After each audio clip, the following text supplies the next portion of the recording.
Art journaling, an artist's little secret. Art journaling, capturing the creation process. Many artistically inclined individuals have one thing in common: the need to express themselves freely through creative self-expression.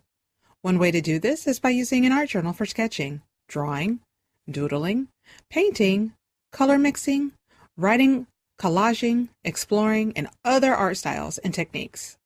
Many artists of old used to keep art journals as a way to capture the creation process of their artwork.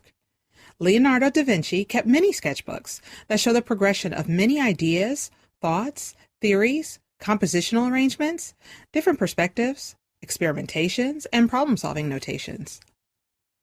Artists today have expounded upon the use of art journals, using them to hone their skills, color studies, testing out different techniques, or as a way to break free from the monotony. Here are some examples from one of the old masters' art journal, Leonardo da Vinci. In this, you can see a bunch of sketches and a lot of notations. Here are some examples of my art journal pages. Each entry is expressive and abstract. These pages were created using mixed media techniques. People often ask, what can be used as an art journal? Well, you can use a variety of different things, such as an old book.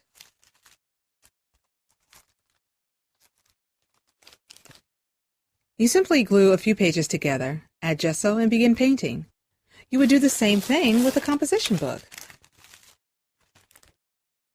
But because the pages are so thin, you may need to glue 4 or more pages together for a weightier substrate. Sketchbooks, handmade journals, spiral art pads, diaries, writing art journals, all of these can be used. Prepping your pages well, no matter what you use as an art journal, is the most important thing.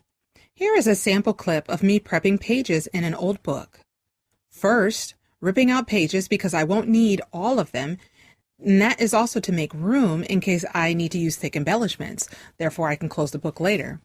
After the pages dry, I then add a layer of gesso, and then at this point I decide whether or not to apply a thick or thin application of it. Sometimes I like to be able to see the wording through the gesso, so a thin layer would work best in this part. I want to give you a list of art journaling ideas to get you started. Feel free to press pause and write these down so you can refer to them when you are ready to create an art journal page.